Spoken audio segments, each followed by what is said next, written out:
जय हिंद हमारे भाई लोग। तो आज हम बिहार के एगो महान आदमी के बात करे वाला बानी ई वीडियो में, जौन की सोशल मीडिया पर आके वो बात करता, वो हिंदू धर्म के बात करता और सनातनियों की बात करता। भाई लोग, हमारे भाई लोग तहा लोग को अभी इस समय पता होई कि आदि पुरुष फिल्म के लेके अभी का बवाल चलता। जितना हिंदू भाई लोग बान लोग सब लोग रोड पर उतर गए बान लोग और कहता लोग कि हमारा धर्म के साथ खिलावाड़ भइल बा।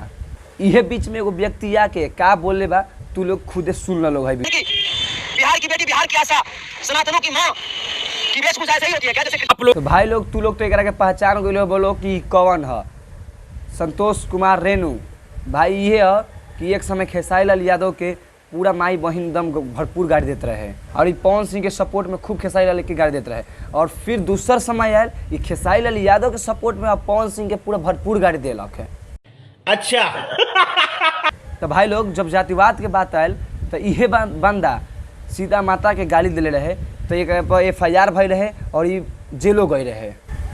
लेकिन आज सोशल मीडिया पर ही धर्म के बात कहता और सनातनियों की बात करता ही।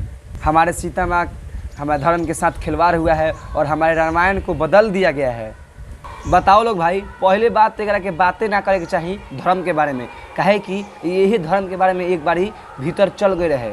उल्टा सीधा बोल देव और ज्ञान बांटे लगब तो लोगों के कैसे लगी। भाई लोग हमारे जितना सब्सक्राइबर अगर यादव बारन और गलत के बान तो हमने वीडियो बनावल फर्ज बा भाई। उहे वीडियो दिखाई हम अपन चैनल पर, तू लोग विश्वास नहीं करते जाके हमारे चैनल खोल के तू लोग देख लो। लोग जौन गलत रहेला ओकरा के हम दिखाईला और जौन सही रहेला भाई लोग ओकरा के हम सही बताइला, तू लोग हमारे वीडियो में जाके देख लो।